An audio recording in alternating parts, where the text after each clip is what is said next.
acknowledgement receipts, or to summarize, 1,824 acknowledgement receipts of the Department of Education Office, which they themselves submitted to the COA ICFAO, or a total for the Office of the Vice President and the DepEd, 4,492 documents contained in 15 boxes, Your Honor. Hindi mo naman siguro kami tinatakot, Attorney Gapono. Ay, hindi po. I am, Kindly proceed, counsel. and also, Your Honor, the reason I made manifestation of this is we will not present the 15 boxes. We will present, the witness will identify this, but we will be presenting in lieu thereof 3 tabulations. 4. 6. 6 summaries, Your Honor. 6 summaries prepared by this witness for the 4,492 documents, Your Honor, which will be identified in due course of the testimony together with the acknowledgement receipt, Your Honor. With the permission of this honorable court. As earlier ruled by the court, we will allow the witness to testify from a table and or summaries given the voluminous nature of the documents that she may or will be testifying to. Counsel may proceed with her direct examination. Offer rather first. Your Honor, please. What are the others?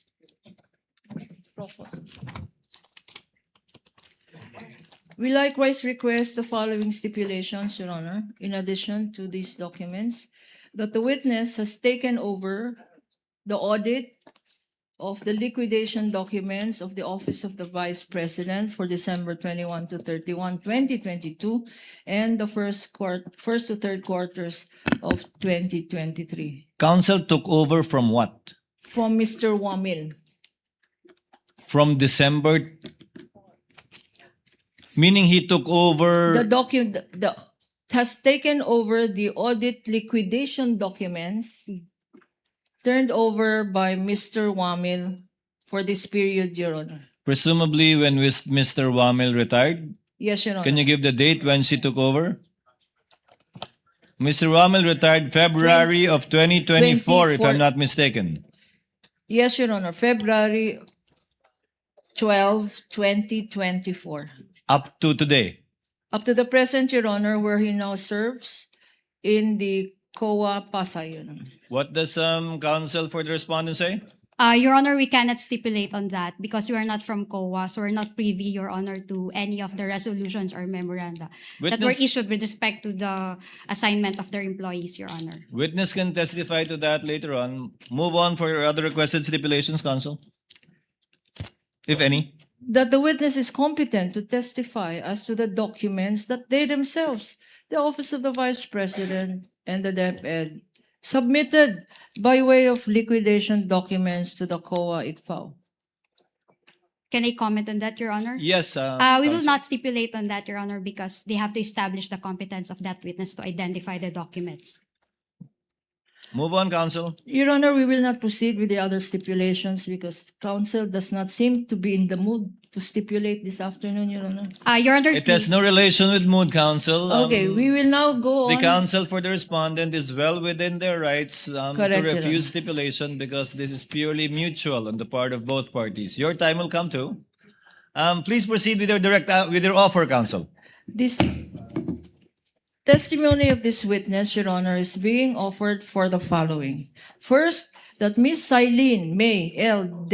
Del Campo is a state auditor of the Commission on Audit, Intelligence, and Confidential Funds Audit Office. Second, that Ms. Del Campo was assigned to take over the audit of the OVP's liquidation of its confidential funds from Attorney Roderick Wamil, Your Honor. For easy appreciation of this honorable court, the purposes are being flashed on the screen, Your Honor. In this, well, that siya po ang nagtuloy ng inumpisahan ni Mr. Roderick Wamil na evaluation ng confidential Chair, would just like to correct the earlier statement with your indulgence, Attorney Kapunan. Mr. Rommel did not retire on February 2024. He was transferred to another office within Yes, COA. Your Honor. Yes, please proceed.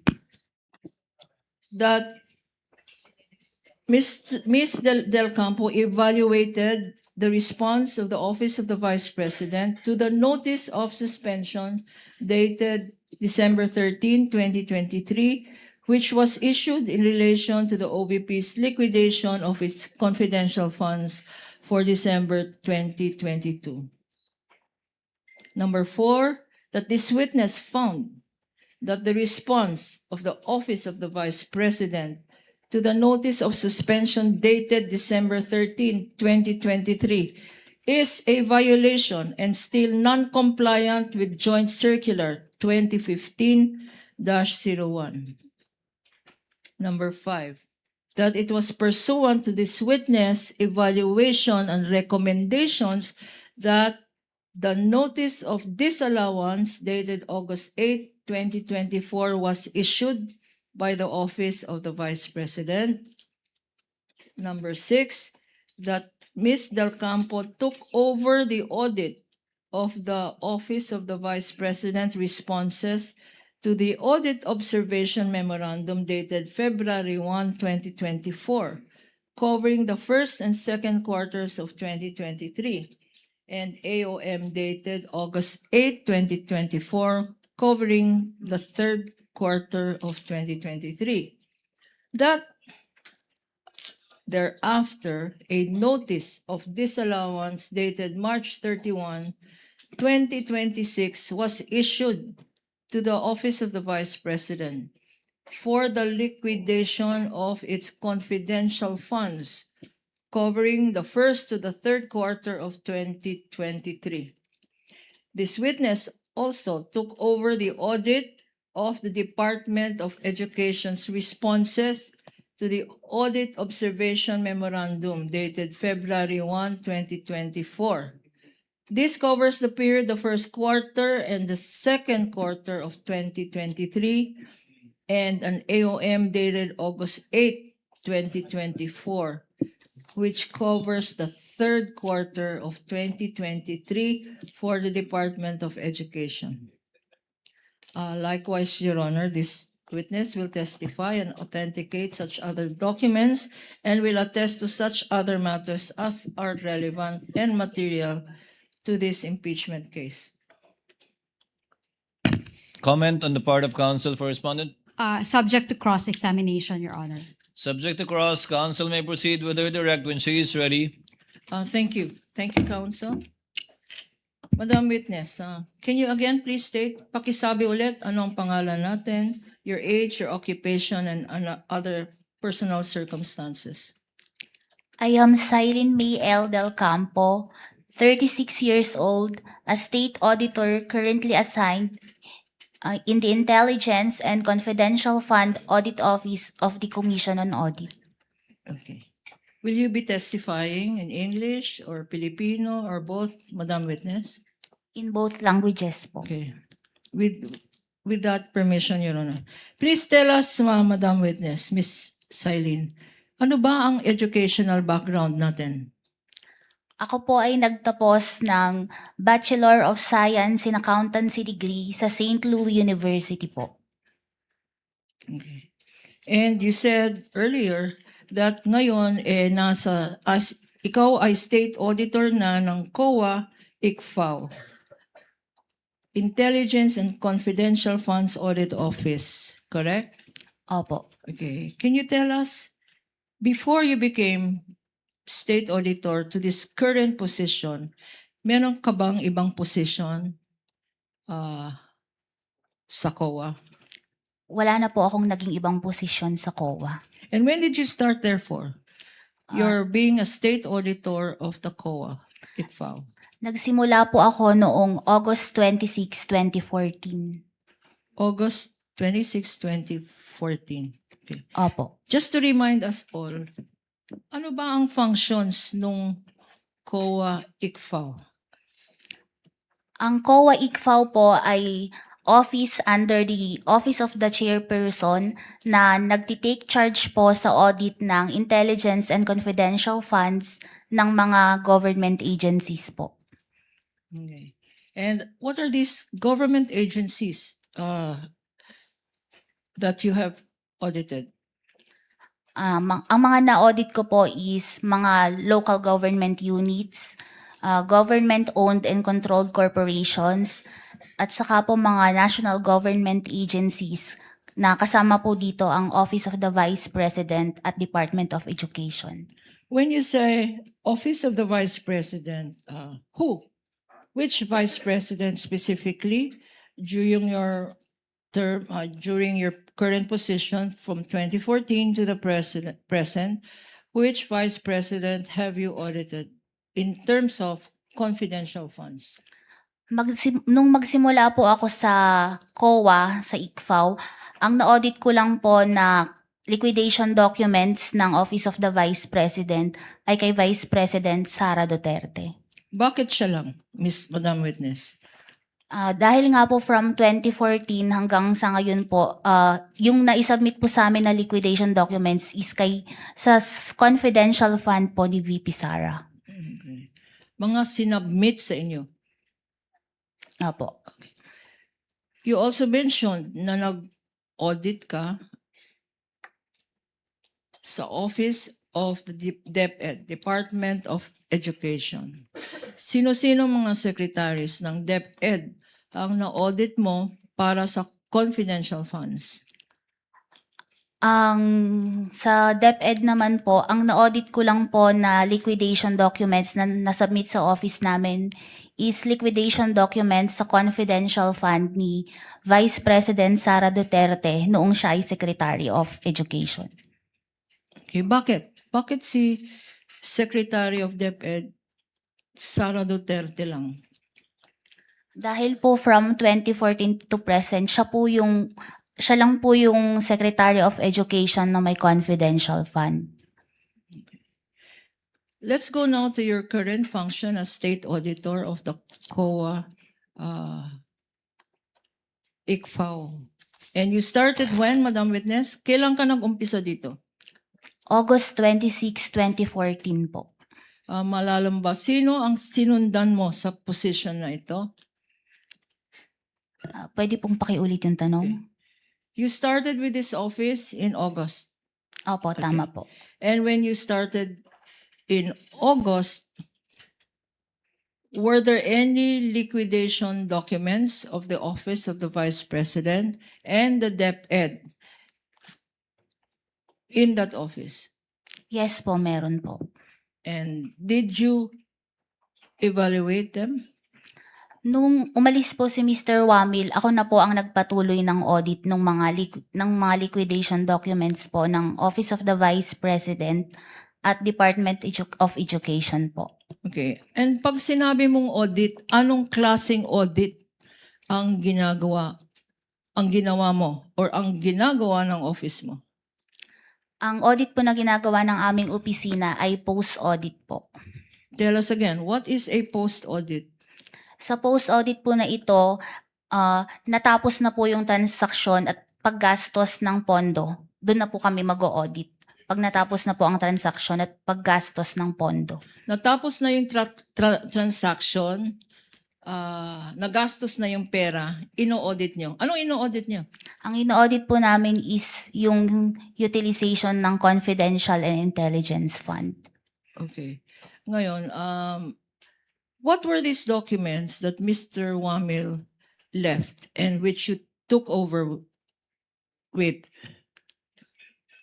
Bale po, iniwan po niya sa akin ang mga documents ng OBP for the periods December 21 to 31, 2022.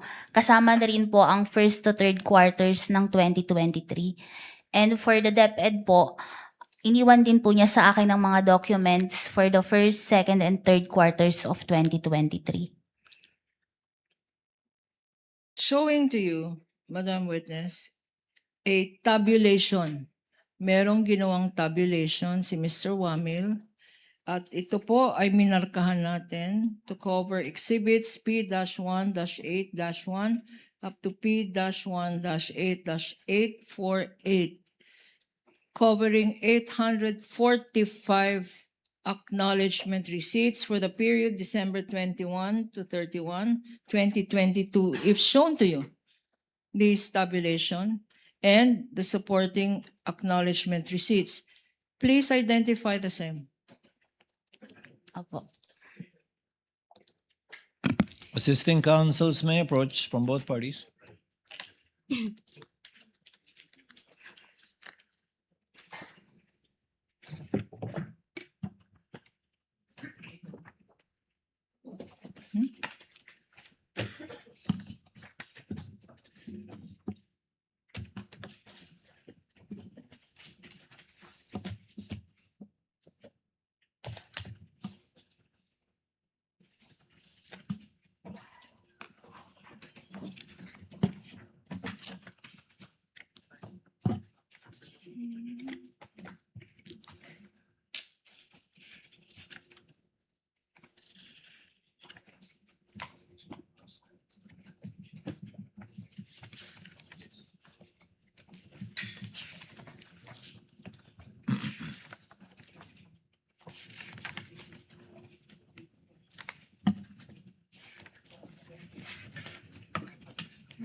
Your Honor, we manifest for the record that this witness, Your Honor, is going over, perusing all of these documents, 845 acknowledgement receipts. Counsel, I thought the witness will simply peruse the table or summary of Mr. Wamil. Yes, Your Honor, these are the documents. These are the ARs mentioned in the, Okay, so not just the summary and table prepared by Mr. Wamil, also some samples of the ARs covering the 845 ARs. she's looking currently at all of these 845 documents, Your Honor. Because, Your Honor, again, counsel for the respondent did not stipulate on these documents.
Your Honor, please, for efficient use of time, Your Honor, these ARs are just being shown to the witness, Your Honor, for identification, but counsel for the respondents may certainly go over them one by one after this trial this afternoon, Your Honor.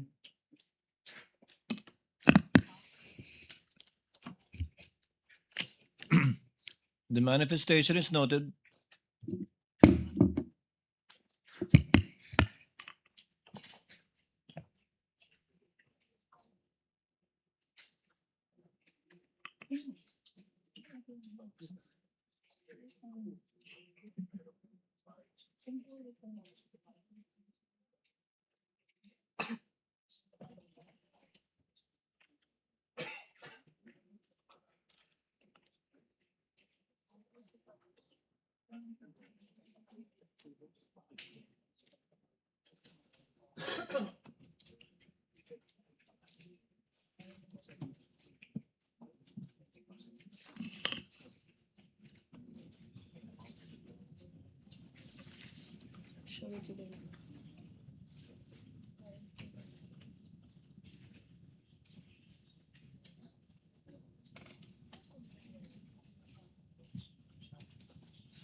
Suspension is stipulated.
With the permission of the counsel for the parties, while the witness is perusing the acknowledgement receipts for the period covering December 21 to December 31, 2022, Chair would like to make some some administrative orders to save on the court's time.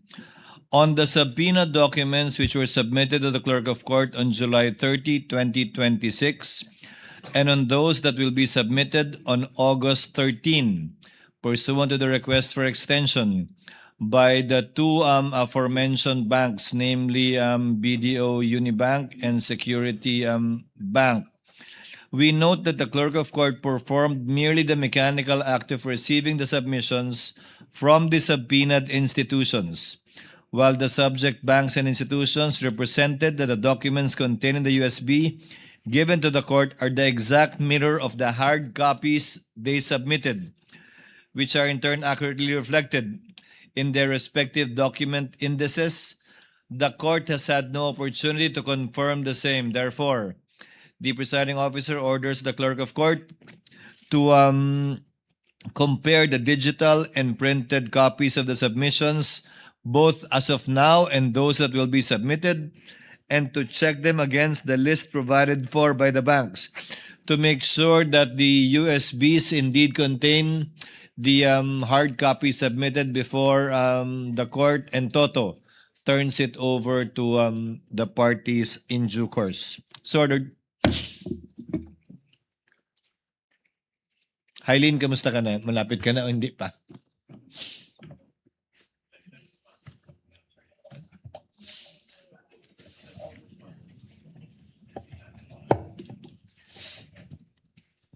Your Honor, medyo marami pa po. 2 folders na.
With the permission of the council, for the panel of prosecutors as well as the council for the respondent,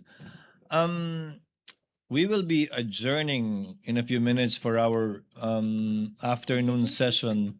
So to be able to move on somewhat, the court directs that Hailene go over these documents after today's trial so that when she continues her testimony on Monday, that she can already testify as to those documents, if indeed those are the same documents that she reviewed, perused, and were turned over to her by Attorney Wamil. In the meantime, counsel, perhaps you can proceed with the table of or the summary prepared by either with Mr. Wamil or the witness before we call for adjournment. At least napakinggan natin si Ms. Hailene. Your Honor, just a quick manifestation, Your Honor. Yes, counsel for respondent. Yes, Your Honor. We noted that the list of accounts, which was supposed to be prepared by Mr. Wamil, with the caption OVP, open parenthesis, December 21 to 31, 2022, close parenthesis, was unsigned and it was undated.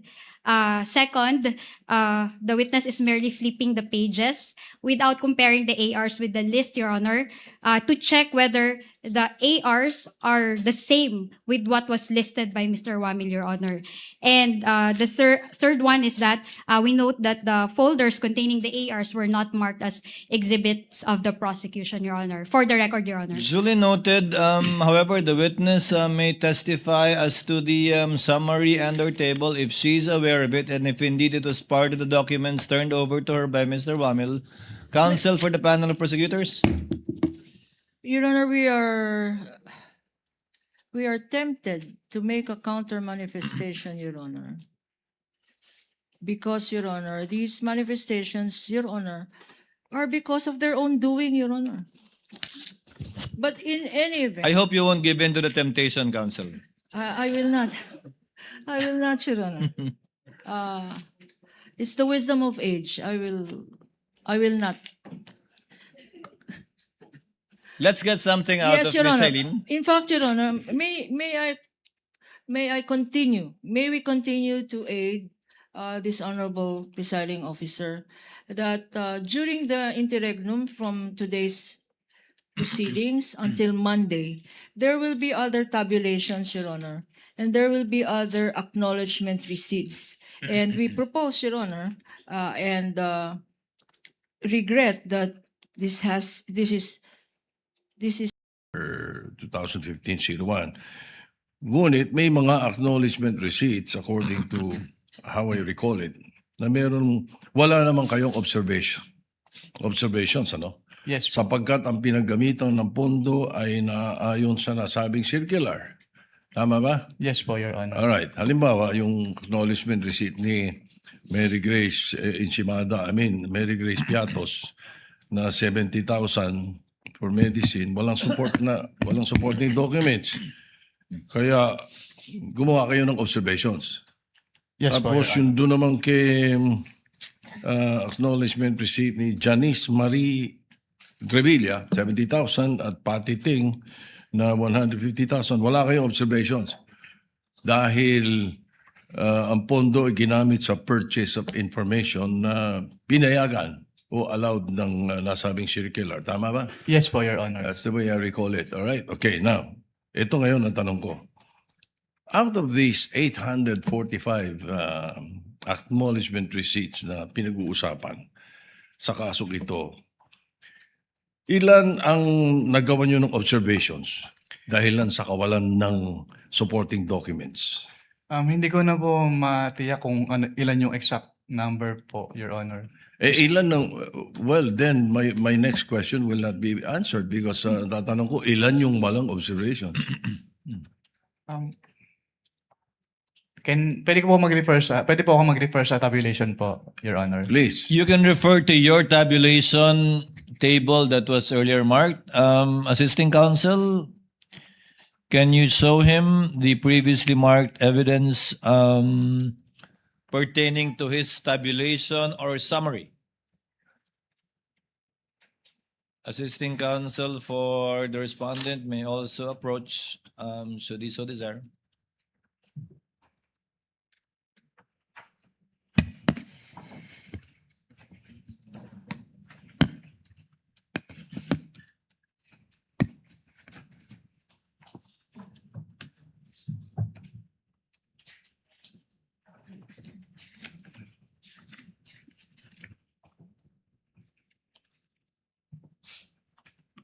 Your Honor, I'll have to count po since wala pong summary dito.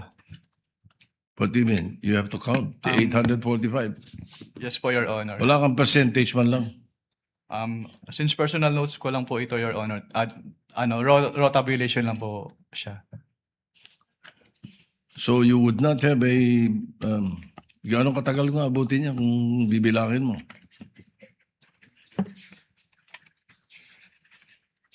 Kasi my next question actually would be, magkano ang total noong meron kayong observations?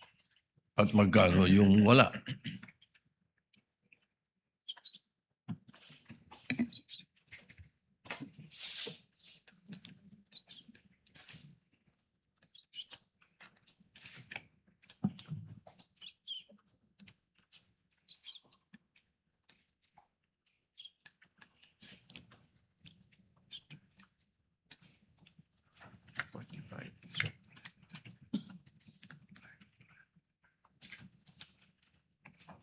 If the chair may assist, Attorney Wamil, look at your notice of suspension.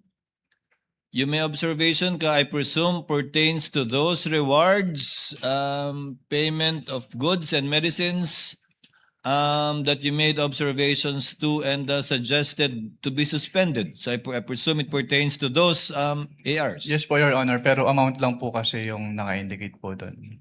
And the total is Sa 845, Mr. Presiding Officer, ilan ang total? Magkano yung total? Sa 845. May I be allowed po to peruse po yung notice of suspension, you Your Honor? may refer to it. Papayag na kasi ko sa ballpark figure, basta't bigyan mo lang ako ng kasagutan. Anong total nung 845? Ano yun? 125 million? Out of the 125 million, ilan po?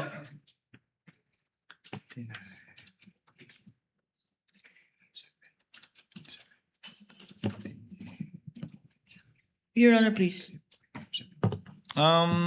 Let's wait for the witness counsel to answer. He's referring to your marked exhibit, the notice of suspension. I believe it's on the first page, Attorney Wamil.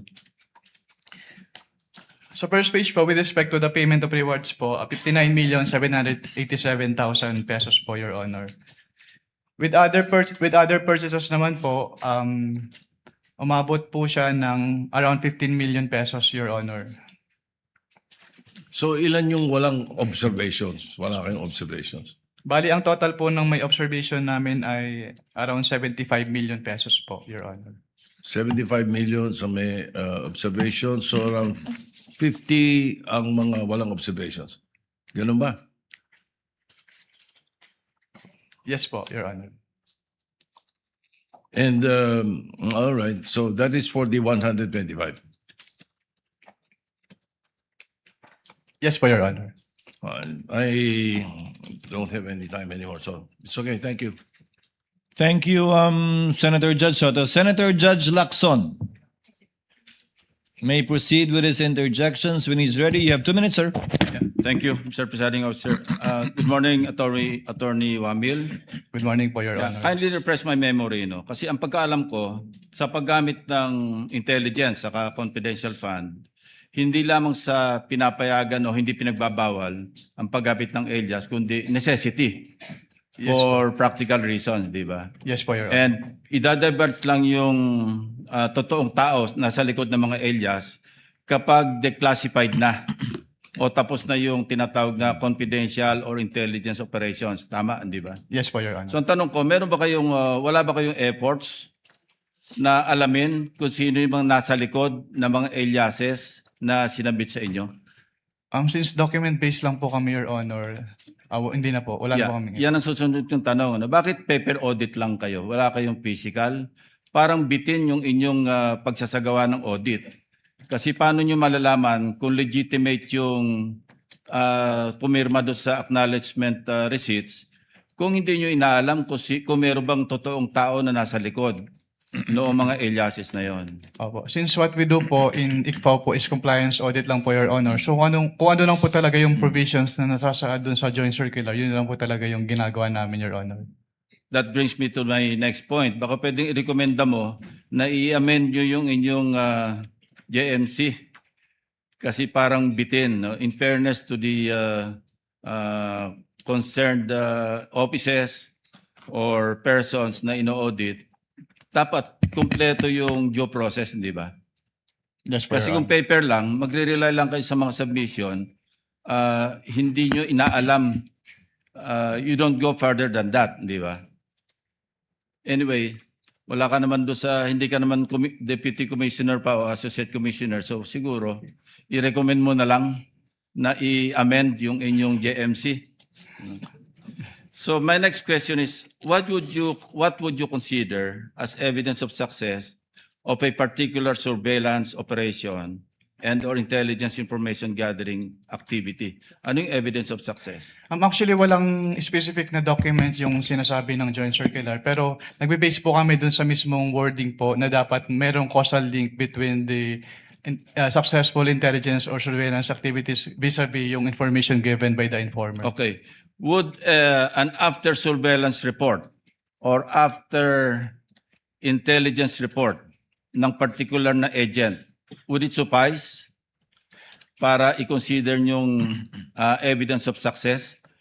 I'm not referring to the entire operation.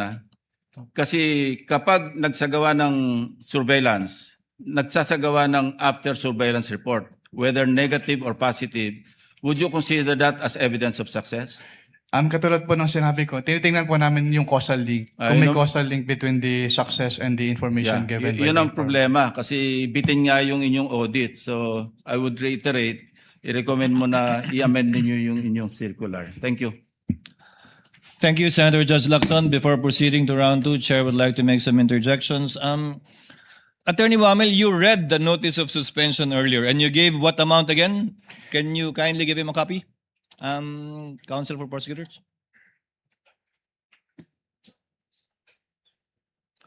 Uy, Anika, on meantime. Sa payment of rewards po, yung total is 59,787,000 pesos po. You're referring to page 1 of the December 13 notice of suspension that you prepared. Yes po, Your Honor. Can you total it again for me, please, sir? The payment of rewards po. I totaled it and your total is wrong. Kindly total the figures I'm- that you wrote there. Yes, sir. It was a typo error po. 69,787,000 pesos. Ang dami namang nagkamaling numero doon. From 59,787,000, ang tamang total is 69,837,000. Yes po, Your Honor. But the figure you mentioned earlier was what was written here. How did you know that it was wrong, a typo, and now you're giving us the correct figures? Kasi yung 10 million po, Your Honor, hindi na-add dun sa total amount. 10 million po ng payment, reward payment. Pangalawa po, yung subsequent issuances, binabanggit po 69 million na, pero yung detalye, hindi na po 10.5 million, 10 million na. Ano ba talaga? Can you repeat your question po, Your Honor? Sorry. Nakalagay po dyan 10.5 million, 10.05 million. Hindi po ba yung rewards? Yung Yes reward po. payment? Yung Yes po. subsequent documents issued by COA already refer to it as only 10 million. Anong pagkakaiba yun? What subsequent document po, Your Honor, yung tinutukoy niyo? I'm referring to the notice of disallowance later on and the documents mentioned also in subsequent articles, in subsequent documents. Wala na po akong personal knowledge about the notice of disallowance po, Your Honor. So ba't na-correct yun? Yung 10 million, yung 10.05 naging 10 million na lang. You wouldn't know? I wouldn't know po, Your Honor. In relation to the question of Senator Judge Soto, he said how much is the total that were provided for. You gave a total. In relation to the question of Senator Judge Villanueva, ano ba yung pinakaiba? Correct me if I'm wrong. You said you were aware of a notice of disallowance. Yes po. How much was the notice of disallowance? Ano yung dinisallow out of the 125? Sa pagkakalala ko, around 73 million pesos po, Your Honor. So out of 125 million, 73 million lang yung finally dinisallow ng COA dun sa notice of disallowance. Yung balance, inoke niya. Ang makakasagot po niya, Your Honor, yung next witness po. Since, No, if you're familiar with the notices of disallowance, you testified, Attorney Wamil, that AOM, notice of suspension, notice of disallowance. So sa dulo, pag iba na yung amount na nakalagay doon, marami nagtanong kanina, yung dinisallow lang ultimately is only 73.287 million. Posibleng magbago talaga yun, hindi ba? yes po, Your Honor. So yung AOM mo, yung kabuuan ng 125, yung AOM mo pangalawa, kabuuan ng 125, yung notice of disallowance mo, ay yung notice of suspension mo, kabuuan ng 125, pero posibleng iba na ang amount ng notice of disallowance rather. Yes po, depending on the evaluation po kasi yun nung nag-audit po. Now, one final question for this round as well. Let's focus on the failure to liquidate and notice of demand. Yung AOM po ba may failure to liquidate na at notice of demand na? Wala pa. I'm citing paragraph 8.3 of the IJMC. Kapag AOM po kasi, Yes or no? wala pa po. Yun po, yung AOM po kasi yung parang kinukonsider namin as demand po, Your Honor. So, wala. Saan po nakalagay sa AOM na may demand kayo? Kasi ni-require po namin sila na to comply with the submission po of the documents. Attorney Wamil, there is a big difference because your notice of suspension, does it include a demand? Pardon, Your Honor. Does the notice of suspension include a demand to pay? Wala pa po, Your Honor. Isn't it correct na nandun lang sa notice of disallowance yun? Based on the joint circular po, doon Yes. po ni-require po na mag-restitute. Sa notice of disallowance na. Yes. po. Wala sa AOM, walang demand sa notice of suspension, sa notice of disallowance. The demand to pay po, yes, Yes. Your Honor. So, when will the presumption come in? Under paragraph 8.3. Kung wala pang failure to liquidate, dahil hindi pa final, kung wala pa yung demand until notice of disallowance na hindi pa final, kailan po papasok yung presumption o prima facie dun sa 8.3? Ang wording po kasi nung 8.3, Your Honor, failure to liquidate. So failure, kasama po dun yung failure to submit the documents. Hindi po kasama yung failure to pay kung ano man po yung dinedemand. Nakalagay po doon, failure to liquidate upon demand. Yes po. So ang sinasabi po doon ay isubmit yung complete documents with the ICPAW. So, pag hiningi nyo at hindi pa nasasubmit, failure na yon sa palagay mo? Yes sir, kasi ang sabi lang naman po is upon demand, na hindi sila nakapag-liquidate po. That is your interpretation, sir, correct? That is not found in the GMC. Ang binibase ko lang po doon sa provision po ng GMC, Your Honor. Sa interpretation mo nga ng GMC. Yes po, Your Honor. To avail of round 2, Senator Judge Pangilinan. Thank you, Attorney Wamil. To avail of round 2, Senator Judge Pangilinan. You have 2 minutes, sir. Thank you. Doon tayo sa yung acknowledgement receipts, no? So, andito yung mga acknowledgement receipts for December 21 to 31. No? Ang napansin ko rito nga, lahat buo ang numero, no? Walang butal. 250,000, 500,000 na acknowledgement receipt. Tama ba na kapag resibo na official, ang malamang hindi buo, no? May butal, di ba? May detalyado. Malamang, di ba? Malamang po, Your Honor. Okay. Based on your experience. So dito, puro buo, 250, 500, ni isa, walang butal. Walang sentimo, no? So, yun, medyo isang concern natin yun, ano? Pangalawa, 111 disbursements in one day. Naka-date. Do you confirm that? Wala po akong data nung number This po. is about December 23, 2022. Nakalagay dito date, December 23, December 23, December. Binilang namin 111. Isang araw, no? Totaling 17 million. Pagka ganyan ba, would you consider that usual? disbursement, 111 disbursements in one day? Wala pong specific provision yung circular as to that. Yes, but the circular says to prevent irregular, excessive. Does this fall under regular, irregular, or you wouldn't know? I wouldn't know po. Okay. Pero that's unusual po, pero I wouldn't know if it is irregular since wala naman pong provision. So we come back to the term unusual. Okay. So this is unusual. Doon sa nabanggit mo kahapon,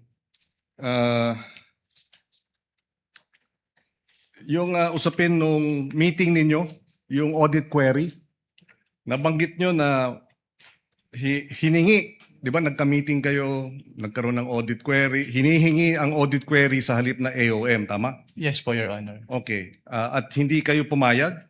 Yes po, since wala naman po siya doon sa aming joint circular, Your Honor. Kung pumayag kayo na wala sa joint circular at nagbigay kayo ng audit query na hinihingi ng OVP, would you be violating the joint circular? Yes po. Kaya So- hindi po kami nagbigay, Your Honor. In other words, an audit query would be a violation of the joint circular. Tama? Hindi lang po siya sanction, Your Honor. So, Yes. Hindi po siya part nung ini-issue namin. Okay, okay. Pero hindi nga part. Pero kung ginawa nga ninyo, based on your experience as auditor, you would be violating your own issuances. Yes po, Your Honor. That's why you refuse to give the audit query as requested and instead tinuloy nyo yung AOM. Last question, Mr. Kindly wind up. Yes, last question. Binanggit mo na hindi tinanggap yung AOM nung inisyu ninyo. Tama ba yun? Yes po, Your Honor. Bakit? Alam nyo ba kung ba't hindi tinanggap? Dahil walang authorization? Tama ba yun? Yes po, wala daw po mag-receive, Your Ganyan ba Honor. dapat? Ganyan ba ang kalakaran pagka ang isang ahensya ng pamahalaan ay binigyan nyo ng AOM? Nangyayari ba yan na hindi tinatanggap ng ahensya? Yan po yung first time na nangyari po, Your Honor. So, that's unusual. Yes po, that's unusual po. Okay. No further questions, Mr. President. Thank you, Senator Judge Pangilinan. Before proceeding to the other round two availers, Chair would like to recognize Senator Judge Zubiri, who will be availing of his first round to make his interjections. You are recognized, sir. You may proceed when you're ready. You have 2 minutes. Thank you very much, Mr. Presiding Officer. Magandang umaga po, Attorney. Good morning po, Your Opo. Honor. Ito, broad strokes lang po ito, Mr. Presiding Officer, to my dear colleagues. Kasi sa iyong pananaw, dito sa findings ninyo, napapakita ba na may possibility of misuse and abuse of government funds on confidential and intelligence funds? There is a presumption po, Your Honor. Yes. And hindi lamang to para sa opisina ni OVP, di ba? I'm sure sa tagal mo, sa iyong karanasan bilang investigator ng COA, ganito din ang findings mo sa maraming mga ahensya. Yes po. Since we follow naman po yung joint circular sa lahat ng in-audit po namin. At hindi lamang sa ahensya ng eksekutibo, pati LGUs. Tama po yan. Yes po, Your Honor. Yeah, the reason why I'm taking this up at gusto ko pong tanuhin po ang ating witness is sa iyong experience dahil sa lack of accountability using confidential funds as a excuse na nagkakaroon ng abuso at corruption dito sa pondong ito. Yes po. Yes, kasi obviously, Mr. Witness, is pag sinabing confidential in nature, huwag na kayong magtanong. Basta ginamit namin yung pera. Hindi sa tingin mo, tama po yan o hindi? Hindi po, Your Honor, kasi ang confidential fund ay public funds pa rin naman po. So it must follow the strict accounting and auditing rules po. Para So- maiwasan po yung misuse. So talagang hinahanap ninyo yung paanong nagastos yung pera, paano yung nagkaroon ba ng plan of action, at paanong nagastos ang pera at saan pumunta yung pondo. Tama po yun. Yes po, Your Honor. Dito po sa case ni OVP sa Office of the Vice President, meron ba ganung klaseng plano? Meron ba ganung klaseng accounted use of the funds? Since ang audit po namin ay document-based, so nagbe-base lang po kami dun sa sinasubmit sa amin. So kapag hindi po properly liquidated, meaning hindi submitted lahat ng documents or yung documents ay hindi compliant dun sa requirements ng joint circular, nagkakaroon po ng presumption na yung amount is put to personal use or benefit po. Yes, kasi nung ako po yung naging Senate President for 2 years, we had access to the reports of confidential and intelligence funds. And in these reports, makikita po natin one particular agency, talagang detalyado. Ito po ay panggamit sa buy-bust operation ng drugs, ito po ay nabigay sa informant, ito po ay nabigay sa mga tumulong paghuli nito mga tao ito. Ayan ba'y ganun din po nakita ninyo sa OVP, use of confidential funds? Pwedeng pa ulit po ng tanong, Your Honor. Sana mabigyan po ako ng leeway ng ating presiding officer. Basically, nung ako po yung naging Senate President, yung confidential intelligence funds ay dinadala dito during budget hearing. So, para ma-review po ng Senado. Ang ginawa ko po, nung ako po yung Senate President, binuksan ko po ito sa majority at minority. As a matter of fact, Senator Risa Ontiveros, Senator Coco Pimentel was the minority leader then. Binuksan po natin yan para makita ng lahat yung paggamit nitong confidential and intelligence funds through the reporting of the different agencies. May mga ahensya na makakapal ang mga sinabmit sa Senado para makita kung gaano nila o paano nila ginamit yung pera. Dito ba po sa Office of the Vice President, ganun din ba po kadetalyado ang report na binigay po sa COA o nakita ng COA sa paggamit ng mga pondo nila? Hindi po, Your Honor. Hindi po. Opo. Okay, and the reason why, and this as a statement, the reason why we need to really curtail the use of intelligence and confidential funds on the possibility of abuse, and not only on the Office of the Vice President. This also goes to all agencies of government. Kaya limitado na po sa armed forces na lang yung ating confidential funds tuwing nag-approve po tayo ng budget.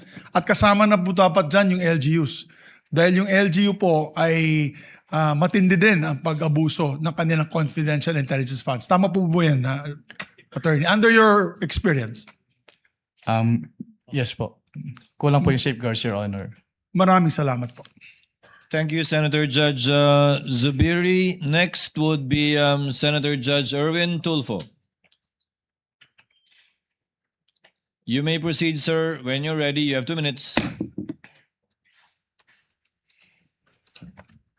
Mr. Witness, napansin po ba ninyo na yung isang acknowledgement receipt na 220,000 para sa payment of reward, parenthesis, various goods, para kay TJ Verano, 220,000 po ito. Ang date po ng receipt ay December 22, 2026. Samantalang ang expenditure ay para sa taong 2022. Typo error po ba ito o minadali ang paggawa ng AR? 2026 po, Your Honor. 2026 po. Ang acknowledgement receipt. December. Tama, 2022 acknowledgement receipt. Ayan po. Para sa 2022 po yata ito. Is this typo error or sa tingin ninyo ay minadali? Nagkaroon po kami ng findings about dyan, Your Honor. Lahat po nung ARs po na nakadate po, na hindi po nakadate ng 2022, na isama po namin doon sa aming notice of suspension po. Okay. Pero ang pirma po dito ni TJ Verano po, may pirma po nito, di ba? Based on that document po, it appears na si TJ Verano po. So, dinate niya po ng 2026, in advance niya na? Or minove forward niya po to 2026? Ang pagtanggap po ng goods, December 22, 2026? Para sa 2022 po ito? Yes po, kaya po kami nagkaroon ng findings about dyan, Your Honor. Okay. So, question ho ninyo. Opo, kinwestiyon po namin. Pangalawang katanungan ko po, pinajustify niyo po ba sa OVP bakit gumastos ito ng 2 milyon kada araw para sa safe house? Ito po ba isang safe house lang o maraming safe houses? Sumagot po ba ang Office of the Vice President? Based on the documents submitted to us, hindi po namin madedetermine kung ilan yung safe houses na pinagamitan po. Pero sumagot po ba siya? Pinajustify niyo po ba? I mean, 2 million per day, it's sobrang laki. Hotel na po yata yung nirerenta po nito. Ganito kalaki, sobra pa. Hindi po namin pinajustify, Your Honor, since wala naman pong threshold dun sa joint circular as to the amounts. Na yung 2 million. So, hindi po unusual para sa inyo na magrenta po ng safe house sa 2 million per day dito sa Pilipinas? Since tulad nga po ng sinabi ko kanina, we follow our audit based on the provisions lang po ng joint circular, pero wala naman pong threshold as to the amount sa joint circular, kaya wala po kaming findings as to that. So, tama po si Senator Judge Lacson na binibase nyo lang po talaga sa mga documents po. Wala po kayong physical audit. Yes po, Your Honor. Alright. Based po sa experience ninyo, may mga government offices ba na ino-audit po ninyo na hindi tinatanggap ang audit observation memo, AOM? May mga as an auditor or sumasagot silang lahat? Wala po. Sumasagot po silang lahat, Your Honor. Except dito kay OVP. Hindi po tinanggap ni OBP yung aming first AOM nung nagka-temp po kami nung unang time po. All right.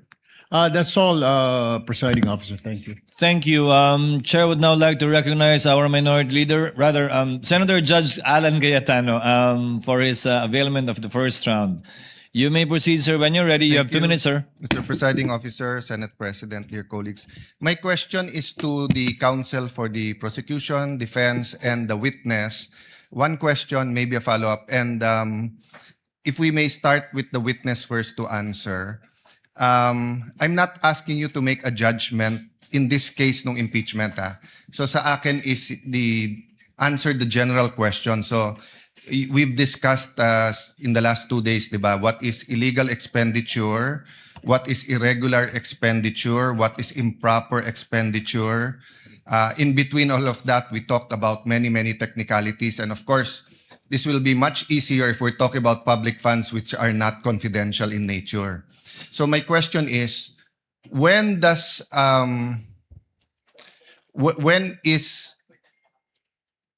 we analyze the expenditure, when is it in the nature of an administrative problem na parang mag-submit lang kayo, i-justify nyo to, o kulang lang ng dokumento, i-supply nyo to, and when does it go up to na criminal na in nature na sandali lang, may anomalya na dito or we might file charges against you. Ano yung bar niyan, di ba? So sa mga senator judges na nanonood ngayon and sa publiko na nanonood ngayon, because nga confidential expenditures are in a class by itself, di ba? Peace and order is so important, security is so important.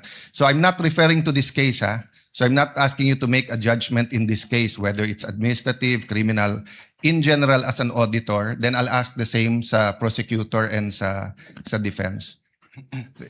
Witness, go ahead. In your words, no? Apo, kapag AOM po at NS, ni-require po namin sila na mag-submit ng documents. Pero kapag nag-end na po, since there's an obligation to restitute, so ang remedy po nila is to settle the amount or to file an appeal with the commission proper.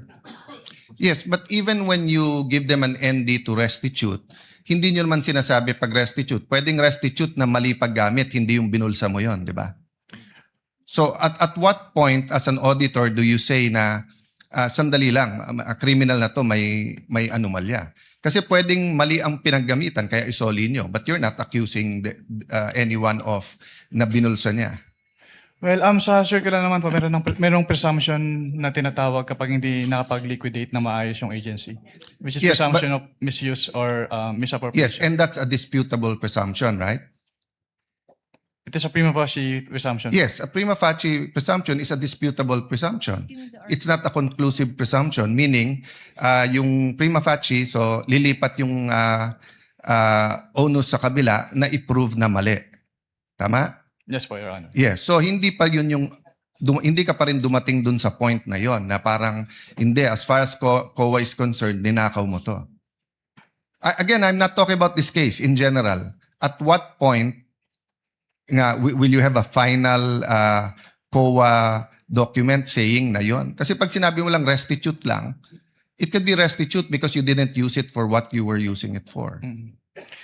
Based on the rules of COA po, since di ba i-appeal po pwede bang i-appeal yung ND, at kapag naglabas si commission proper ng decision at hindi po nag-comply si agency dun sa decision, then pwede nang i-endorse with the ombudsman yung case for the filing of criminal Kindly wind up, charges. Senator So Judge Cayetano. I'm okay. I just wanna hear the answer of both the With prosecution the permission of Senator Judge Alan, asking the counsels for the parties that same question will already make them give their own versions of the law, which I think should be coursed through the witness, similarly to how you asked the question to the witness, instead of it being placed on the record based on their own points of view.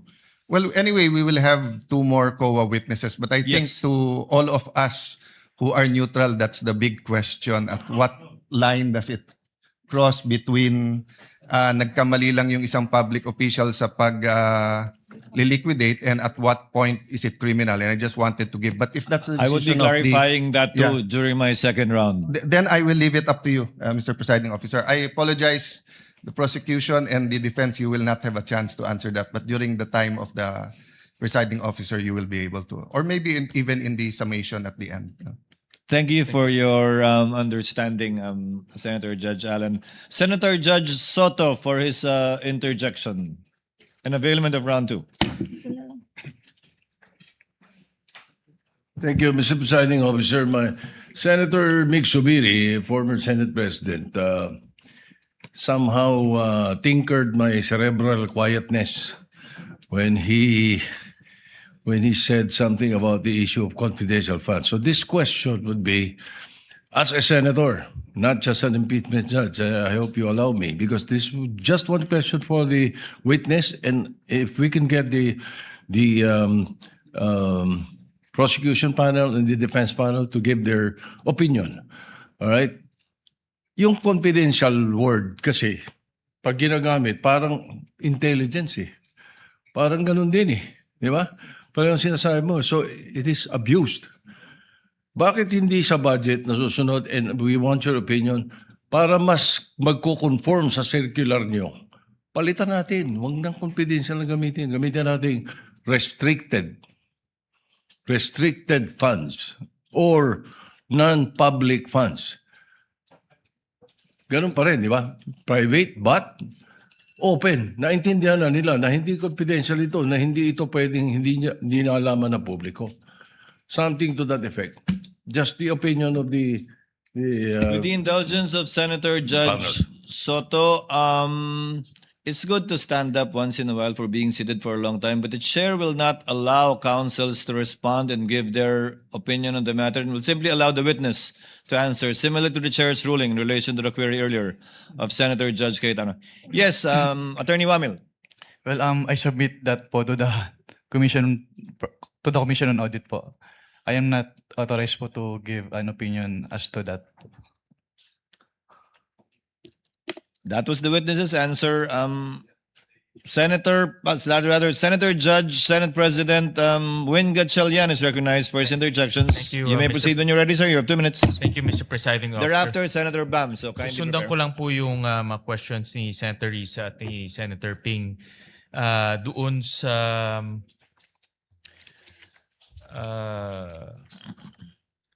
payment of rewards to informers without documents evidencing the success. Kanina natanong ni Senator Ping at ni Senator Risa tungkol dito.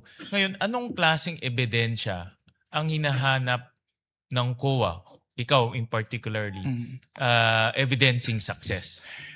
Since yung circular naman po ay walang binanggit na particular evidence, ang tinitingnan na lang po namin sa mga sinasubmit ay yung causal link between the successful information gathering or surveillance activities and the information given by the informer. Can you give an example kung paano ginagawa niya ng ibang agencies? Opo. Nagsasubmit po sila ng certification po, Your Honor. Give me an example lang. No? Ano yung causal link? Anong example ang binibigay ng ibang agencies? Nakalagay po doon kung ano yung naging successful surveillance or information gathering nila at kung yun ba ay dahil naging resulta nung information na binigay nung informant po. So ganun, may nagbigay sila ng reward or nagbigay ng pera para sa informant at mayroong success. Ganun kasimple. I can only say lang po yung kung ano yung sinasabi dun sa provision ng Joint Circular, Your Honor. I'm referring to the other agencies because I want to understand bakit hindi sila, allegedly, bakit hindi sila nakasubmit. Anong ginagawa ng ibang agencies na audit mo?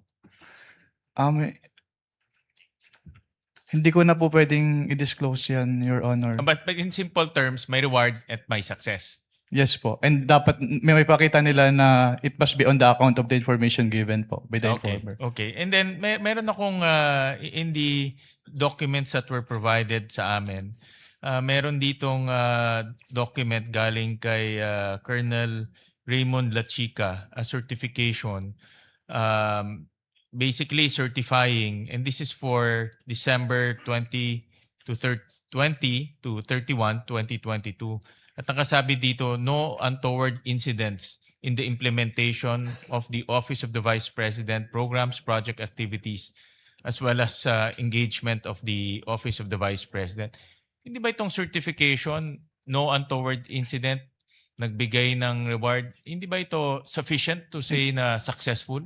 Hindi po, Your Honor, kasi hindi naman po pinakita dyan yung causal link between the successful intelligence gathering or surveillance activities dahil sa information na binigay ng informant. Kasi in my own analysis, merong reward na binigay, walang untoward incident. Opo. That is the end goal, peaceful. Opo. Bakit hindi ka tanggap-tanggap itong para sa'yo? Opo. Ikaw kasi nag-audit nito. Opo. Yun nga po, Your Honor, since we base our findings kung ano po yung wordings ng joint circular. So yun po yung tinitingnan namin, yung causal link between the successful information gathering and surveillance activities vis-a-vis yung information given by the informer. So dapat po maipakita. Who determines the causal link? Kasi that's very subjective, di ba? Opo. Dapat po maipakita nila yung But who determines? the auditor po. Which is ikaw in this case. Tama? Kapag sinamit po sa amin, Your Honor. Pero it is the, since it was the agency who gave the reward, so dapat maipakita po nila. Oo nga, but who determines that causal link? Sino ang nagde-determine na may link? Si auditor po. Which is ikaw nga, no? Kasi ikaw ang nag-audit nito, tama? Yes po, Your Honor. Okay. And dahil tinitignan ko parang mayroon naman certification, but I want to understand bakit hindi siya pumasok doon sa hinihingi mong dokumento. Opo. Hindi po kasi pinakita dyan, Your Honor, na yung naging result ay dahil sa information na binigay ng informer. Yun po kasi yung gusto naming makita. All right. Thank you. Thank you, Mr. Presiding Officer. Thank you, Senate President. Next to make his interjections would be Senator Bam Aquino, thereafter Senator Marcos. You may proceed, sir, when you're ready. You have 2 minutes. Maraming salamat. My question is for Attorney Poa. Attorney Poa, what is the official position of the respondent with regard to Piatos, Andy Lim, and all of these names that are brought up? Are they real people or are they aliases? Sir, I would like to answer a question, Your Honor, but that is part of the yes, legal strategy, which you will see when we present our evidence in chief. That's Again, fine. may the That's chair, fine. may the But I understand the chair question. remind Senator Judge Bam, as far as practical, let's let the witness present their evidences and not allow the counsels to make conclusions of either fact or law, nor divulge their respective legal theories. These are not legal theories. In your previous answers, there was no referral to these individuals as either aliases or real people. In Correct, your previous Your Honor. answers. Correct, because that was precisely our legal theory then, that there was nothing to answer at that point, Your Honors. But we will definitely show you our theory once we are given the opportunity to present our evidence in chief, Your All Honor. right. Maraming salamat, Attorney Poa. Attorney, during your conversation with the OVP, nung panahong binubuo yung AOM, may nagbanggit ba sa kanila na, itong mga pangalan to, alias to? Or never nila nabanggit yung tungkol sa alias nung nag-meeting sila sa'yo? Nung time po na yun kasi hindi pa nila na-submit yung documentary evidence of payments po. So there's never been any indication from their responses or any calls that these names that are being brought up are indeed aliases? Wala. Wala pong indication. Okay, thank you. Yung ibang ahensya na ino-audit ninyo, gumagamit rin ba sila ng alias? We wouldn't know po kasi dun sa mga document na sinasubmit sa amin, hindi naman po naka-indicate if it is an alias or not. And it's not up to you to find out whether these are aliases or not? Yes po, since wala nang pong provision dun sa joint circular, Your Honor, with respect to the Okay. aliases. So itong paggamit ng alias, to your knowledge, hindi nyo alam sa mga ino-audit ninyo, but to your knowledge, gumagamit ba ang ibang ahensya ng mga alias? I wouldn't know po since katulad nga po, hindi naman po, bukod dun sa sinasubmit nilang documents, wala pong naka-indicate na yung name ay alias po. And the position of COA is hindi ito bawal pero hindi rin to pwede. Yes po, kasi silent po yung joint circular, Your Honor, as to that. Okay, but your appreciation is totoong tao ito. Kasi may pirma. Tama ba? Lahat ba ng AR may pirma? Sa pagkakaalam ko po ay meron naman po. So kung alias at di ko naman pangalan to, pipirmahan ko pa rin. Or pag alias ba ay dapat wala nang pirma. I wouldn't know po if it is an alias since wala naman po naka-indicate dun sa document that it is an alias po. Okay, and we'll give the defense their time later on during their part to talk about this more no, as part of their strategy. Sige, let me change topic. Ito yung mga tanong ni presiding officer, ni Senator Cayetano rin. Yung pag-escalate from AOM to notice of suspension, to notice of disallowance, to referral to the ombudsman for cases. Years ba ito? Time ba ito? Oras ba ito? Ano yung decision point ninyo para iakyat to the next level yung or i-escalate to the next level yung mga utos ninyo? May clarify po kung ano po yung next level po. So from AOM to NS and NS to ND and ND to referral to OMB.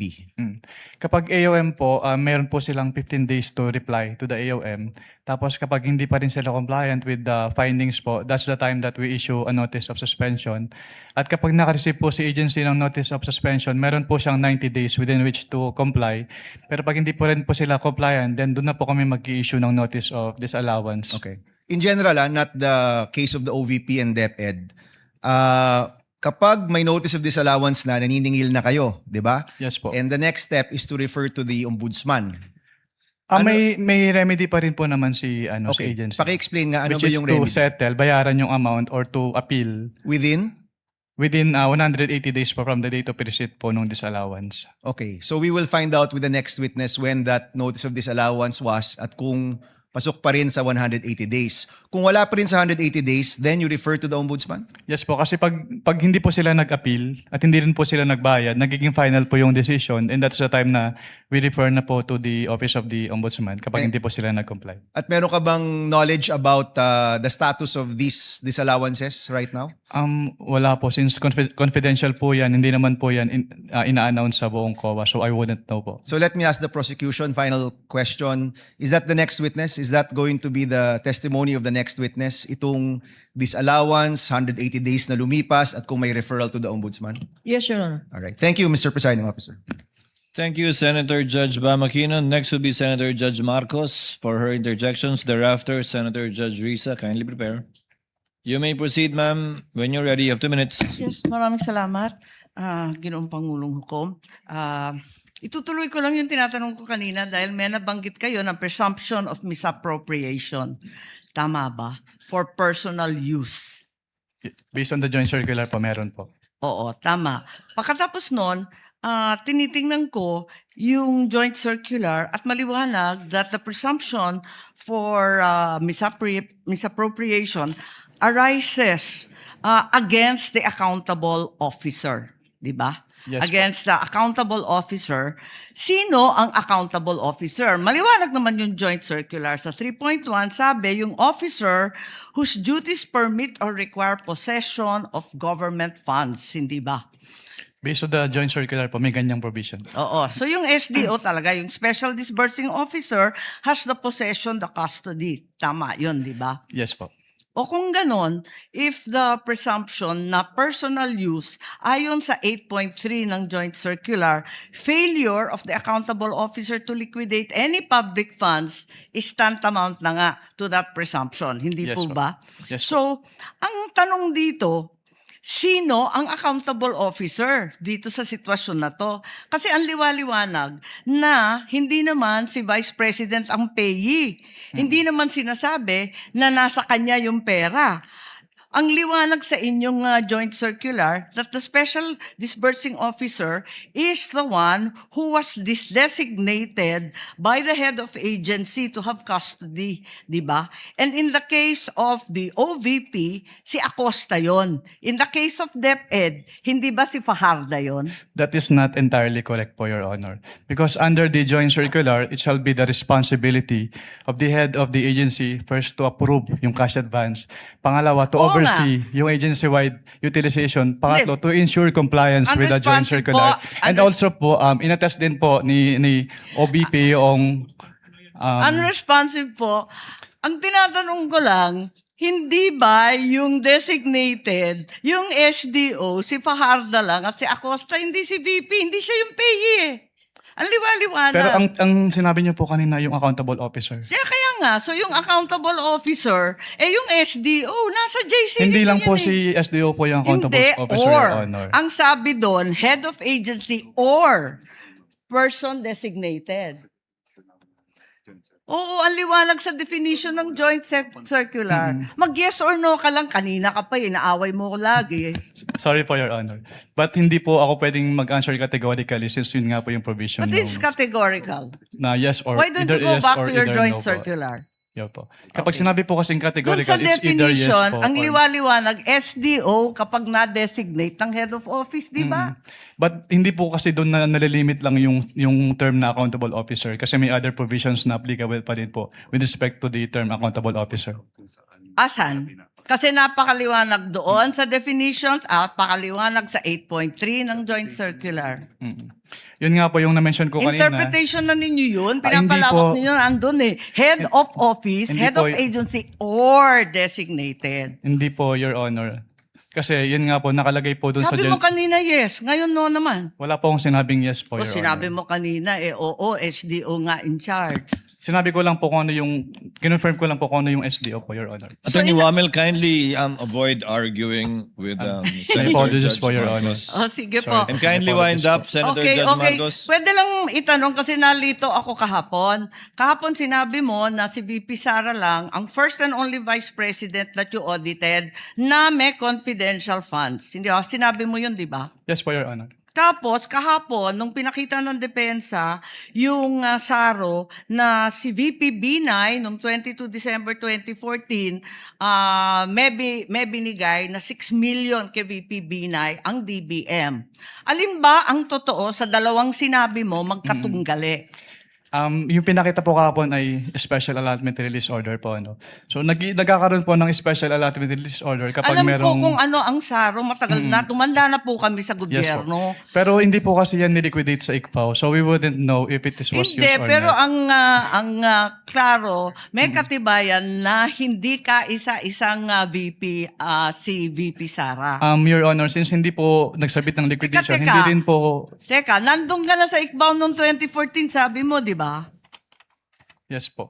O kaya nga, Opo. o di kahit si VP Binay may confidential funds, the only VP audited was VP Sara. Ganun ba yon? Since si VP Sala lang po yung nagsubmit ng liquidation. Pero Ba't hindi mo alam? if I may clarify po. Ba't hindi Wind mo up. alam? Nandun ka na noong 2014. Dapat Opo. alam mo yun eh. If I may clarify po, Your Honor.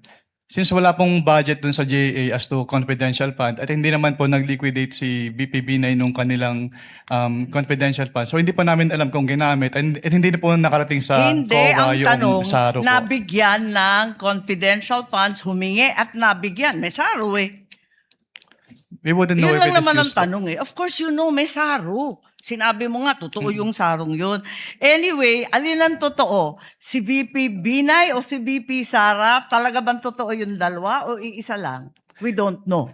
Based on our records po, si VP Sala lang po yung may liquidation. So maraming we don't know ang COA? Ganun ba yun? Based on our records po, si VP Sala lang po yung nag-liquidate nung confidential fund. May record nga ng SARO. Maraming salamat. Kindly wind up. Presiding Judge. Thank you, Senator Judge Marcos.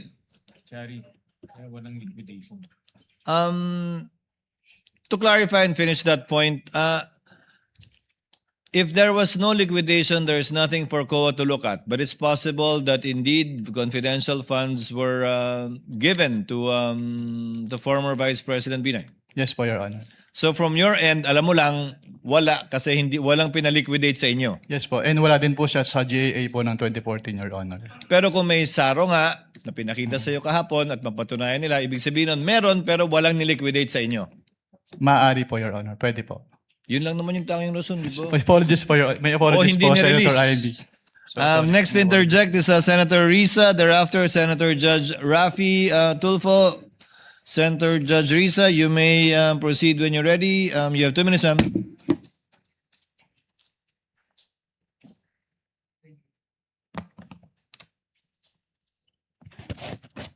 Salamat po, Mr. Presiding Officer. So, to clarify further and confirm, hindi nagbigay ng evidence of success si Vice Presidente, pero lumabas ang pera at marami ang nakatanggap ng reward. Tama Based po? on the documents po, Your Honor. Yes po. Yes, based on the documents. Now, based on your experience po, karanasan nyo bilang auditor, ano pang pinahihiwatig nito? Pwede pong pakiclarify Ano po yung pinahihiwatig na hindi nakapagbigay ng patunay ng success ng intelligence or surveillance operations, pero maraming lumabas na pera at maraming tumanggap ng reward? Ang ibig sabihin po niyan ay hindi po nag-comply yung OBP po dun sa requirements ng Joint Circular. Okay, so yun ang pahiwatig sa inyo bilang, sa karanasan nyo bilang isang auditor. So, ngayon na wala nga yung evidence of success, matitiyak pa ba ng COA na yung pabuya ay talagang napunta dun sa mga informants? Hindi po, Your Honor. Hindi nyo mapatutayan. O sige, pumunta naman tayo dun sa gamot. No? Di umanong gamot ang ibinigay na reward. So muli, sa karanasan po ninyo sa ICFAO, and based on your expertise, normal po ba iyon na gamot ang kapalit ng intelligence information? Hindi po siya normal po, Your Honor. Hindi normal. Naranasan nyo na po ba ito dati na gamot ang bayad para sa impormasyon? Hindi pa po. First time po dun sa may OBP po, Your Honor. Okay, first time po dito sa OVP. At ito pa yung palaisipan. Kung may sakit talaga yung tao, naimbestigahan niyo po ba sa ICFAO kung bakit kailangang magbigay muna sa ng intelligence information bago siya bigyan ng gamot? Hindi po, Your Honor. Hindi nyo naimbestigahan. So bilang auditor, ito po ba ay ifa-file sa ilalim ng pabuya o sa ilalim ng ayuda? Pwede po kasing tingnan yan. Kasi since document-based po kami, pwede po siyang tingnan as payment of rewards, pero pwede rin po siyang tingnan as provision of medicine. So pwede rin tignan as provision of medicine. So pwede rin siyang tignan na ayuda. Kung yun Hindi po yung pabuya. ibig sabihin ng provision of medicine, pwede rin po. Pwede rin. So kasi, paano yun? Yung mga informant po ba, most of the time, may sakit? I wouldn't know po. Natanong nyo ba kung ang gamot na yan ay para saan? Hika ba? Alta presyon ba? Diabetes ba? Hindi po. Hindi rin. And ayon po dito, si Mary Grace Piatos, ayon sa isang acknowledgement receipt, si Mary Grace Piatos ay nakatanggap ng 70,000 pesos worth ng gamot bilang pabuya. Ano po ba yung sakit niya? Hindi ko po malalaman since wala naman po dun sa document po na sinamit. Kindly wind up. Will do, Senator Judge Mr. Risa. Presiding Officer. Pero may paraan po ba ang ICFAO malaman kung ano yung sakit niya? Kasi binayaran natin ito eh. Pwede po namin tanungin, Your Honor. Pero since document-based po kami, kung ano lang po yung nasa document, yun lang po yung malalaman namin. Document-based pero pwede niyong tanungin. Yes po. Okay. Kapag may mga hindi normal na pangyayaring ganito. Yes po. Allowed po kami under 6.2.3.7 of the Joint Circular po. Okay. Salamat, Mr. Witness. Salamat, Mr. Presiding Officer. Thank you, Senator Judge Risa. Mag-round 3 po ako kung meron po. Salamat. Let's try to finish the interjections of Senator Judges before we pause for lunch so that we can resume with the new witness of the prosecution after lunch. Senator Judge Rafi Tulfo is recognized. Thereafter, Senator Judge Villanueva for the availment of round 2. You may proceed, sir, when you're ready. You have 2 minutes.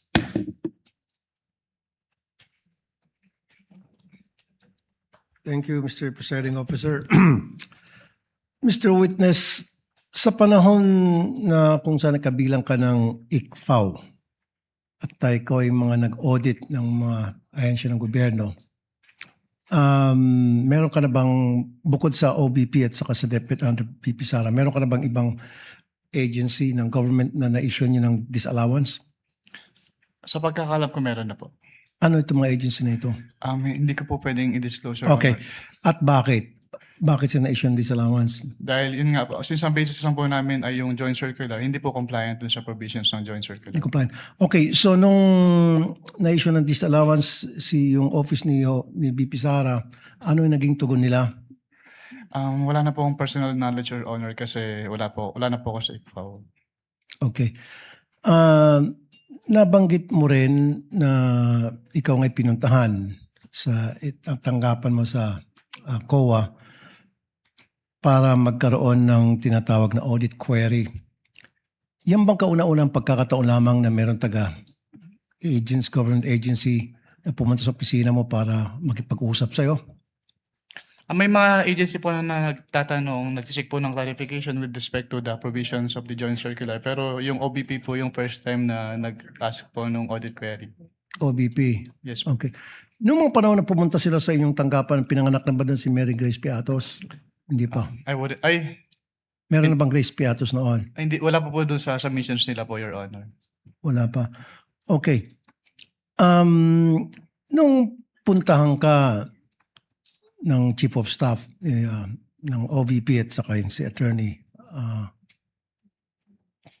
na nandito ngayon, nakalimutan ko yung pangalan niya. Ayoko na pangitin. POA. Were you intimidated? Wala naman pong ganun, Your Honor. Good. And yun yung isang unang pagkakataon na sabi mo kanina na may pumunta doon para makipag-usap tungkol sa audit query. Yes po. Okay. Anyway, nothing personal to sa'yo, attorney. You're a good lawyer. As a matter of fact, dati nakausap ko siyang meron pong programang Wanted sa radyo, may problema tungkol sa DepEd, and I call him at sumasagot naman siya at yung mga sinasagot niya sa akin, okay naman. And for that, hanga ako sa'yo. Doon lang sa programang Wanted sa radyo na mabilis kang lapitan at natutugunan mo yung mga problema na nilalapit ko sa programa ko. Thank you. Thank you. Thank you, Senator Judge Rafi. Mr. Senator Chair. Judge Joel. Mr. Presiding Yes, Officer. what is the pleasure I of don't know if counsel this is for in order, so I would just like to ask if you would allow me to do so. But since I've always been, there I was alluded to, and references were made to the meeting. If you could just give me maybe 2 minutes to just give context to that meeting. But if I'm not allowed to do so, then I will submit to the ruling of the presiding Unfortunately, officer. counsel, no. That's why I also prohibited them from questioning you or Yes, okay. alluding to you in relation to any question. I You will understand. have the appropriate opportunity during your presentation of evidence in chief, if you do so, if you want to explain that meeting. Although I watched you trying to explain it yesterday already, which I will address later. But we will cross the bridge when you present your evidence in chief, Attorney Pao. You will have your chance. Thank you. I respect that, Mr. Presiding Officer. Senator Judge Villanueva, you have 2 minutes, sir. You may proceed when you're ready. I'll help a bit. Is there anything illegal, improper to that meeting, Mr. Witness? Wala naman po since Thank you. may mga agency naman po na nagtatanong din po sa amin. Thank you. Sa item 4 ng Feb 1 na AOM na ginawa po ninyo, sabi po ninyo masyadong general ang socio-economic program delivery at hindi ito tinukoy yung specific confidential activities. Ano po yung minimum level na of detail na dapat ay nakasaad po doon sa PFP o yung physical and financial plan upang makapagbigay po ng ito ng tunay na authority at spending limit at hindi naman na inilalantad yung sensitibong operational information? Based po dun sa joint circular, dapat naka-indicate po dyan yung specific programs, activities, and projects po na pagbabasehan ng kanilang confidential disbursement po. Yung specific confidential activities po na kanilang pagbabasehan, since yan po ay plano, dyan po nakabase yung kanilang confidential expenses. So the PFP is not merely a reporting form. Yes po. Yan po yung basis for disbursement. Dapat po bang approve at sufficiently detailed yung PFP bago ilabas o gastusin ang confidential funds? Kung magbigay lamang po ng mas detalyadong paliwanag, for example, pagkatapos magastos yung salapi, maaari po ba nitong retroactively ma-cure ang kakulangan dun sa PFP? Sa original PFP? Pwedeng pa ulit po ng tanong, Your Honor. Sorry po. Ulitin ko lang Dapat po bang approved at sufficiently detailed na yung PFP bago ito ilabas o gastusin ang confidential funds? At kung nagbigay po sa pagkakataong ito ng mas detalyadong paliwanag pagkatapos magastos yung salapi, maaari po ba nitong retroactively ma-cure ang kakulangan sa original PFP? Maaari po, Your Honor. So maku-cure siya. Ngunit hindi ito nagawa. Kaya po natuloy yung AOM, kaya natuloy dun sa NS. Yes po. Nabanggit po ninyo na limitado yung space sa accomplishment report, kaya hindi po maipaliwanag ng ahensya kung ano talaga yung bawat purchase o expense. At dahil dito, tama po ba na hindi dapat ibase lamang ng COA yung kanilang findings doon sa broad labels lamang at kailangan suriin muna ang bawat transaksyon at supporting document? Yes po, Your Honor. Doon po sa 82 million na medical and food aid, 20 million na incentives of traveling, sinuri po ba ng COA ang bawat purchase at payment? Alin po dito yung supported at allowable sa ilalim ng item 4.8 at alin naman po ang unsupported o hindi allowable? Ang pinagbasehan po namin ng findings yan is yung sinamit po nilang documentary evidence of payments po. Doon po namin in-evaluate if compliant ba yung si OBP dun sa requirements ng Joint Circular. At alin po yung supported at allowable at yung hindi? Wala pong data as of this moment po. So you agree, sir, yung broad labels ng medical and food incentives do not by themselves show the nature. May apologies, Your Honor, pero yung sinabi niyo po pala na provision of medical and food data, yung payment of incentives or traveling are per se, hindi po siya among the allowable expenses po. Yun yung tanong ko. Under Thank you. 4.8. Paki-explain nga po pa. Dahil yung enumeration po under 4.8 na allowable expenses ay exclusive po. So kapag hindi po kasama doon yung kanilang expenditure, hindi na po siya allowed as confidential expenses po. So yung limited space in the accomplishment report may result in incomplete or overly broad descriptions. Would you agree? Yes po. Kaya yung relevant question, Mr. President, is not whether the entire category was allowable or disallowable. The COA should be able to identify, at nabanggit po ng witness natin, to identify the specific transactions and amounts that were supported, unsupported, or outside the allowable purposes. Yes, Tama po yun. Yes po. Magwawakas lang po ako, Mr. Presiding Officer, by saying, again, and I pounded this a while ago, importante na may independent, verifiable powers ang COA, hindi lamang dun sa documents na sinesend po sa kanila. Just to share my experience when I was in TESDA, dun sa, before the AOM came out, yung pong scholar, for instance, tinawagan po yung scholar, hindi ho makontak, nagpalit ho ng telephone number. Sabi, ghost na agad. So, ang hirap po nun. But dun sa AOM, na-approve, kaya hindi nag-issue ng notice of suspension because natuntun yung scholar. So, I hope that is very clear and would help our Commission on Audit in doing their job more efficiently. Thank you very much, Mr. Witness. Thank you, Mr. Presiding Officer. Senator Judge Lacson, for his interjections, you may proceed when you're ready, sir. You have 2 minutes. Within 2 minutes. Thereafter, Mr. Presiding Senator Officer. Judge Padilla. What is your level or security clearance level? Top secret being the highest, access sa documents, saka information, restricted being the lowest. Meron ka ba security clearance na nag-grant o na-issue para sa'yo? Wala naman. Well, you know, I assume na mataas yung security clearance mo kasi ang hinahawakan mo, ino-audit mo, confidential information, confidential funds, di ba? Yes po, Your Honor. So I wonder why wala ka security clearance. Kasi paano ka mag-audit? Kasi pag may intelligence project, naka-vault yan eh. Lahat ng aliases, yun ang nakalabas. Pero yung tunay na identities corresponding to the aliases, naka-vault. Pag declassified na, terminated na yung program, yung activity o yung project, intelligence project, pwede na ilabas yun kasi declassified na yun. So kung wala kang security clearance, paano ma-access? Yung tulad na sinabi ni Senator Subiri, quarterly, nagpapadala sa Senate President, Speaker of the House, ng intelligence and confidence, paano ginastos? Kasi may oversight powers kami, di ba? So paano ka makakapag-audit properly kung hindi mo alam yung nature ng intelligence project or operation? Kaya kanina tinatanong ko, yung bang evidence of success per activity, ano ba, after surveillance report. And mind you cannot call it successful kung negative yung surveillance. Wala nakita eh, pero gumastos ng pera yon. So would you consider that another topic as a success or evidence of success, maski negative yung resulta ng intelligence information gathering, operation or activity, or yung after surveillance report? So kung walang result, negative, ano yun, hindi successful? Hindi pwedeng i-clear? Nakalagay po kasi yung nature ng item is payment of reward. So dapat... No.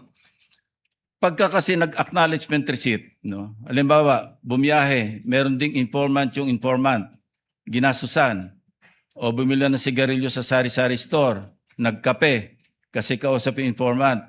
Wala ka makikitang... Oh, thank you, Mr. President. Kindly wind up, Senator Lacson.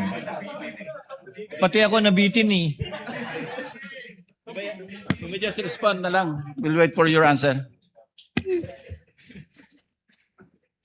Ay, sorry po. Pwede pa ulit. Ulitin ko hindi lahat ng after surveillance report successful. Negative eh. Wala nakita. Pero gumastos. Hindi lahat ng intelligence gathering information successful. Kasi negative. Pero may gastos yun. How would you classify that? Evidence of success ba yun o hindi? These are practical questions Kasi galing ako dyan eh. Kaya alam ko yung kalakaran. Opo. That calls for... Yun nga wala ka security clearance kasi. Kasi naka-vault lahat yan. Pagka intelligence project, naka-vault. Pag declassified, terminated yung project, saka ilalabas yun. Nandun lahat yung mga tunay na pangalan ng mga aliases. Opo. Kumuha ka ng security clearance. Wala nga raw.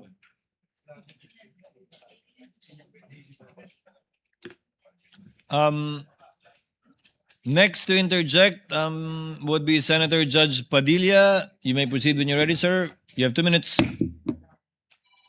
Maraming salamat po, Ginoong tagapamahal ng hukom. Susundan ko lang po yung mga tanong ko kanina, kabayan, Nueva Ecija. Opo. Yung una pong cheque ay 125 million December 20, 2022. Tama po ba? Yes po, Your Honor. Opo. Batid niyo po ba na ang founding anniversary ng CPP-NPA ay December 26? Wala po akong personal knowledge about that, Your Honor. Opo. Dahil wala po kayong, katulad ng sinabi ni Senator Lacson, wala po kayong clearance, ano? Pangalawa, second check po, 125 million, January 31, 2023, tama po? Yes po, Your Honor. Opo. Ang NPA founding anniversary po ay March 29. Batid niyo po ba yun? Wala po akong personal knowledge about that, Okay. Your Honor. Third check, 125 million, April 18, 2023. Tama po ba? Hindi ko po matandaan yung date po ng check eh. May I refer po to the check po? Stopwatch, please.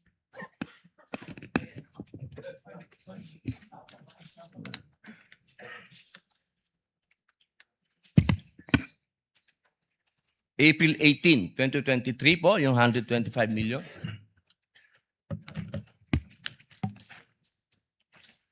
Yes po, Your Honor. Opo. Ang 50th po, golden anniversary ng NDF, National Democratic Front, ay April 24. Kaya ko po nabanggit lahat to. Ito pong mga dates na to, nung December 26, March 29, April 24, lahat po ito, walang nangyaring attack. Lahat po foiled. Wala po. For the first time, wala pong nangyaring attack. Kasi tuwing founding anniversary, may attack. Ang tanong ko po, Ginoong Kabayan, naniniwala po ba kayo na malaki ang papel ng confidential fund at confidential agent? Depende po yun sa kung ano po talaga yung mandate ng agency po, Your Honor. Alam naman po natin na ang DepEd, diyan po nanggagaling ang tinatawag naming sa Communist Party po, ano? Meron po kasing pangkat gerilya, ang pangkat politikal. Yung pangkat politikal, yan po yung mga estudyante na nanggagaling sa universidad. Sang-ayon po ba kayo doon? I cannot answer that po, Your Honor. Okay, dahil wala nga po pala kayong clearance. Maraming salamat po.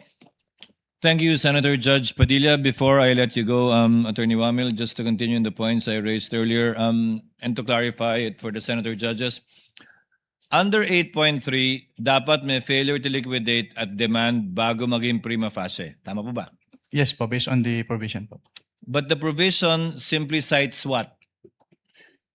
Ano po yung basis ng 8.3? Jurisprudence po, Your Honor. Hindi lang jurisprudence, hindi ba? Kino-quote ng jurisprudence ng Martinez ang Article 217 ng Revised Penal Code for malversation. If you read Martinez, that's the jurisprudence cited by 8.3. Hindi ko na po maalala yung Martinez case po. Yun po yung nakalagay na kaso sa ilalim ng 8.3 na sinasite nyo po mula nung simula pa kayo magtestigo. Nakasad po yun doon. Gusto nyo tingnan. May I Kindly refer po- give him the joint memorandum circular which he has been quoting from since the beginning.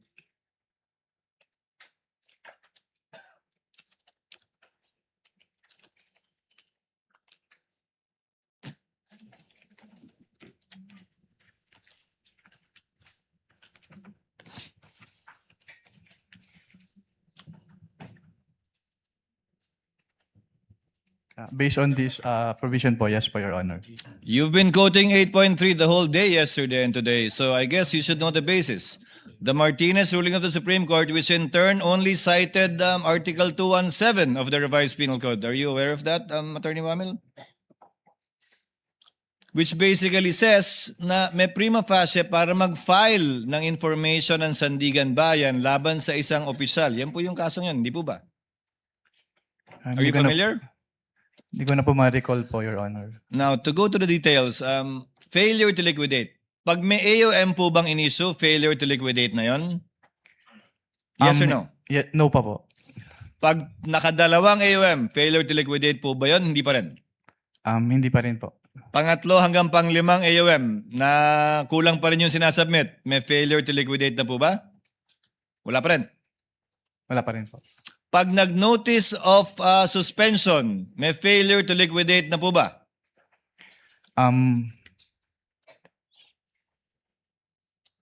May failure to liquidate na po ba sa inyong interpretasyon? Dahil auditor naman kayo, kapag ka nag-issue na ng notice of suspension. Based on the definition po kasi yung notice of suspension, nakalagay po doon na it appears that the disbursement is illegal, irregular, or improper. So It appears, but is it within the purview and definition of failure to liquidate according to your interpretation? Failure to liquidate na po ba yun? Hindi pa. yes po, Your Honor, failure to liquidate. Sa pananaw nyo, pag may notice of suspension, failure to liquidate na. Notice of disallowance, failure to liquidate? Yes po, Your Honor. Ngayon, failure to liquidate pa lang po tayo. Kailan nagiging final yung mga yan? Failure to liquidate. Yung finding na failure to liquidate. Kapag nag-appeal po and then nagkaroon po ng resolution si Commission Proper at nagkaroon po ng final decision. Final and executory na po siya immediately or after X days? Pag nag-final decision na po, yes po, final and executory na po siya kaagad. Immediately? Yes po, pag naglabas po ng decision si Commission Proper, yes po. Paano po pag inapila sa Korte Suprema? Ang basis naman po ang ground naman po nung petition for certiorari is a grave abuse of discretion. So? Pero ang nakalagay po sa aming rules po kasi, from the moment na magkaroon ng final decision, pwede na po siyang i-refer to the Office of the Ombudsman for the filing of the criminal Hindi ko charge. sinasabing pwede nang i-refer o hindi. Hindi ko rin sinasabing bawal maging subject matter ng impeachment. Ang tinatanong ko lang po, final na po ba yon? Meaning may failure to liquidate na at final na yung finding na yon o hindi pa kapag ka inapila sa Korte Suprema?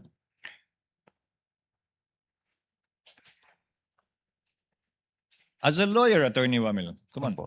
Kasi based on my understanding po, since yung final, kapag nag-issue po ng final order si Commission Proper ng COA, since yun na po yung time na pwede mag-file ng charges, na criminal charge, mag-endorse po for the filing of criminal Hindi charges. po sa filing Ombudsman. ang tinatanong ko. Ang tinatanong ko kung final na po o hindi sa pananaw ninyo. Ang usapan natin kanina, nung tinanong ko kayo, di ba? Yes po. Executory siya, maliban na lang kung may TRO, pero hindi Yes, po. pa final yung decision. Yes po, Your Honor. Pero tama ka, pwede mag-file dahil ang requirement lamang naman para mag-file ay prima facie. Yes Diba? po, Your Honor. Yun nga yung sinasite yung kaso sa Martinez. Yes po. At kaugnay naman po ng demand, ang AUM ba may demand? Yes po, since nire-require po yung agency to comply, to submit. Yung po ba yung sinasabing demand sa 8.3? Mag-comply o magbayad? Hindi po ba ang requirement ng 8.3 ay mag-restitute na, hindi mag-comply? Ang nakalagay po kasi dito, liquidate po. So yung submission po ng liquidation requirements. Nakalagay po ay failure to liquidate is prima facie. Failure to liquidate and upon due demand is prima facie. Di ba? Yes po, Your Honor. May demand ka ba sa AUM mo? Yes po. Saan nakalagay dun? Saan po nakalagay sa AUM yung demand? Doon sa last paragraph po na hinihingi yung comments and to submit po the supporting documents. So hindi restitution yung pinag-uusapan natin nito. Demand to submit documents. Yes po. Yung restitution po, Your Honor, kapag may ND po, may notice of disallowance na na-issue. So basta may demand, so sa AUM mo may demand na pero wala pang failure to liquidate. At ang definition mo ng demand is demand to liquidate, hindi To po submit the mag-restitute. documents po. Yes po, Your Honor. Tama po? Yes po, Your Honor. So sa puntong ito, sabi mo may alam kang notice of disallowance na kung walang appeal ito, final na yon pag hindi pumasok sa period of appeal. Yes po, naging final na executory po siya, Your Honor. Finally, as a lawyer, if it is appealed to the Supreme Court under whatever relevant rule, 45 or 65, as a lawyer, does that make the decision of the COA final or does that mean it's not yet final until and unless ruled upon by the court with finality? Yung decision po kasi ng COA ay may different aspects. Meron po yung i-restitute, kung i-endorse po dun sa Ombudsman for filing of criminal charges and admin. Yung obligation to restitute po kasi kapag naging final na po, on the level pa lang po ng COA, ay dapat na po siyang bayaran. Even if there is a pending petition with the Supreme Court, hindi po siya may stay unless may TRO po. Unless nga may TRO. Yes po, Your Honor. Thank you, Attorney Wamil. Thank you, Mr. Witness. You don't want to have lunch yet, Senator Judge Risa? Yes, Senator Judge Risa, before we break for lunch. One question each from Senator Judge Pangilinan as well before we break for lunch and move on to the next witness. Yes, Senator Judge Risa. Salamat po, Mr. Presiding Officer. Mr. Witness, isang huling tanong na lamang po.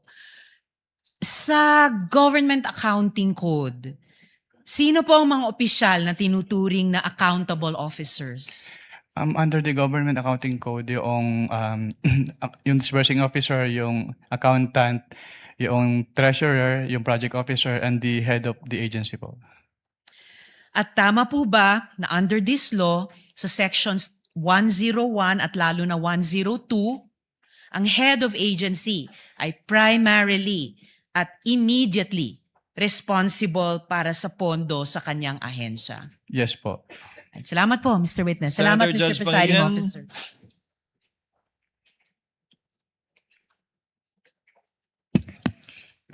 Yes, one or two questions, Mr. Presiding Officer. Dun sa 10 taon mong karanasan bilang auditor ng mga confidential funds, lahat ba ng 30 ahensya ng pamahalaan inuubos yung naka-allocate sa kanilang pondo?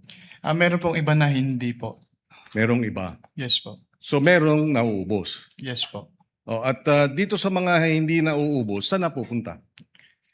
Binabalik po nila sa National Treasury. Okay. So dito kasi sa 3 quarters, puro ano yun, no? Ubos lahat, no? 2022, 2023 first quarter, second quarter, diba? Yung mga inaudit mo, ubos lahat, di ba? Based on the documents po, Yes. yes po, Your Honor. Yes, okay. So, pero merong mga ahensya hindi inuubos. Yes po, sa pagkakalala ko. Dito naman sa usapin nung, sorry. Itong usapin ng finality, so, nabanggit ni Presiding Officer. So, pagka nasa pending sa Supreme Court, hindi pa final, no? Ngayon, kung halimbawa sa AOM sinubmit na ng Office of the Vice President at DepEd yung kompletong dokumento, walang problema, hindi ba? Wala na pong problema, Your Honor. So wala nang tutuloy sa notice of suspension. Yes po. Kung after the notice of suspension, nag-submit ang OVP ng lahat ng kinakailangan dokumento, di tapos na ang boxing, ika nga, wala nang problema. Yes Tama? po, Your Honor. And the same, from notice of disallowance, pwede pa bang isubmit, mag-reconsider, tapos isasubmit lahat ng dokumento na nararapat? Pag notice of disallowance po is mag-a-appeal na lang po or to settle yung remedies po. Yes. Hindi na po yung submission lang po ng documents. Appeal sa en-bank. Sa higher authority which is the commission proper po. Yes. And then, doon, pwede rin isubmit lahat ng dokumento. Maari, hypothetical, di ba? Kapag inalaw po sila, Your Yes, at upon with the leave of the commission, di ba? At pag nasabit lahat ng mga pertinent documents, wala nang problema, no? Yes po, Your Honor. So in other words, ang usapin lang talaga rito isabit yung mga tamang dokumento. Tama? Yes po, Your Honor. And I would assume, pagdating sa Korte Suprema, dahil pending halimbawa sa Korte Suprema, pag sinabit lahat ng dokumento ng OVP para patunayan na talagang ginastos ng tama ang pondo, walang problema, hindi po ba? Yes po, Your Honor. So dokumento, ebidensya ng dokumento ng gastos ang usapin dito para mawalang sala o hindi matuloy itong mga disallowances ng COA Yes po, Your Honor. na nagkakahalagang magkano?